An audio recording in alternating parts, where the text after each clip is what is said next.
Oh my goodness, Tom Richardson's gonna review Independence Day 2. I gotta call my husband. I gotta call my friends. I gotta call my wife. I gotta call my people. I gotta call my lawyer. No, no, no, don't call my lawyer. So, hey guys, that was my little impression of this character that was in the first Independence Day film. Um, he was like the little assistant guy of Jeff Goldblum in it. But today I'm going to review Independence Day 2 Resurgence, the new Independence Day film. This film takes place 20 years after the first film and made 20 years after the first film.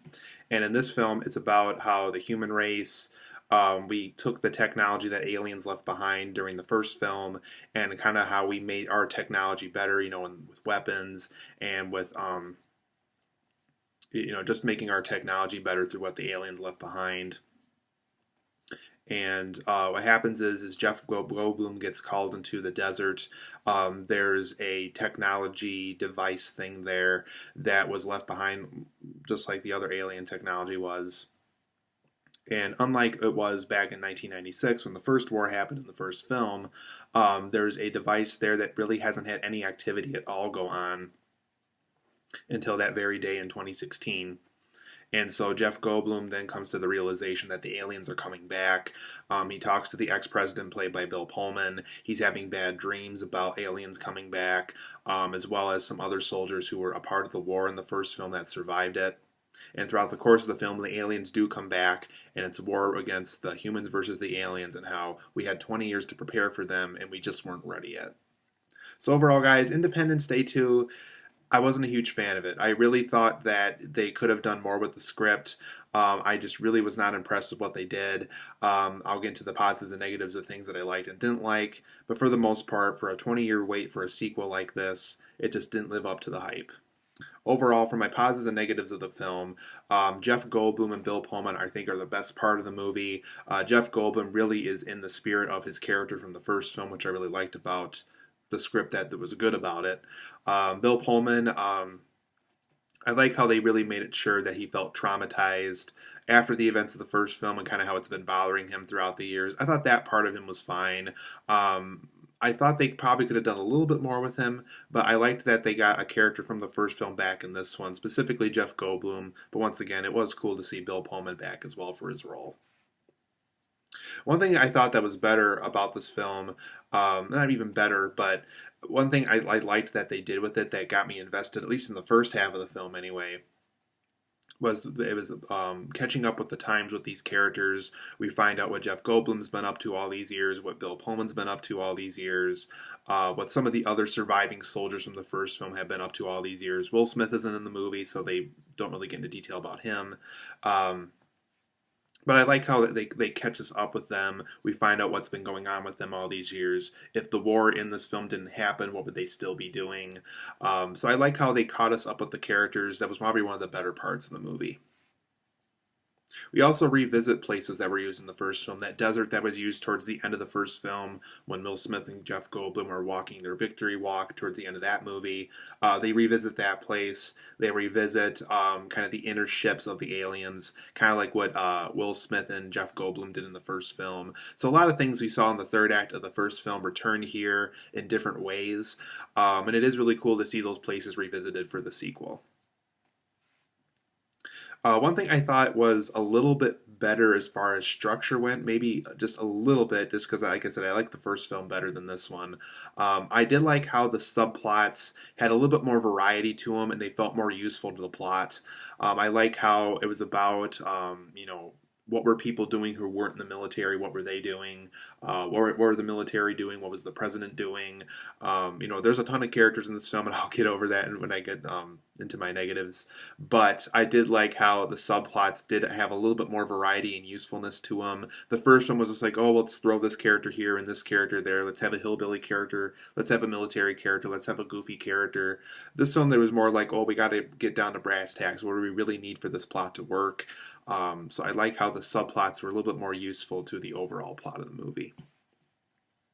For my negatives of this film, and I do have a lot of them, the second half of this film really drags. It's a very dragging second half. It's almost kind of boring to watch in a way just because it drags so much. When they do show action scenes, there's almost too much of it. And when there's no action scenes, it just really drags. The story just has nowhere to go. Everything that could have been great about this film was already done in the first half. So by the time you get to that second half, it really drags. And then I just briefly covered this, but I'm going to go over it more here in this one. Um, I did think there were too many action scenes in this movie. I really think there's too many action sequences. I really think by the time the aliens get to Earth, it's just nothing but action. The story gets completely dropped off. Way too many action sequences. Would have preferred more of a story here. The first half had it, but unfortunately, by the time the first half is done, the second half of the story completely drops storyline for action scenes. One huge negative I have with the movie, and a lot of people are even going into this movie not going to like this. Will Smith is not in this movie. His character's not in the movie. They very briefly cover what happened to him all this time after the first one. It's very brief. I'm talking like less than 2 minutes. We see like little photo cameos of him every once in a while. His presence is dearly missed in this sequel. I really think that if they maybe, I don't know, have done this as like a 10-year anniversary to the first film instead of a 20-year one. Maybe they could have gotten Will Smith back in 2006 to do this instead, or waited even longer. I don't know. But the fact that he's not in the movie, the fact that he feels very much missed in this movie, he felt his presence was very much missing in the movie. Didn't like that. So for those who are really hoping Will Smith was in this movie, he isn't. And unfortunately, that's very unfortunate because I really wish he could have been in the sequel. Liam Hemsworth is in the film. He plays a pretty big role too. He has an assistant character that follows him around. Liam Hemsworth himself didn't bother me too much, but he has this little assistant that that does his orders and helps him get ready for weapons and stuff. Really annoying character. Really got on my nerves. I think he could have completely been written out of this movie. He keeps making these sexual jokes around all these girls in this movie. It's just I really hated the character. I felt like they couldn't have used him. They could have just completely wrote him out. Didn't need that character in this movie. And overall, even though the subplots are a little bit more in variety and more useful to the plot, there are too many subplots. There really are too many things going on at once in this movie. There's like 7 or 8 subplots the director is expecting us to follow. Way too many of them. Definitely need to cut back on the subplots, even though I liked the variety in them. There's just too many of them. This film also has a very lame ending. I can't get into too much detail for those who are planning on seeing the movie, but it's very lame. It definitely was not worth the 20-year wait for why these aliens waited so long. It kind of goes against that, too. It kind of goes against the whole, well, they prepared 20 years, so they're really going to get us this time thing. And it's just, it completely destroys that message and that idea. Very lame ending. Didn't like it. And for those who see it, there's something that they do that potentially hints towards something in the future that I really don't like. Another thing too about this movie is nothing ever feels great.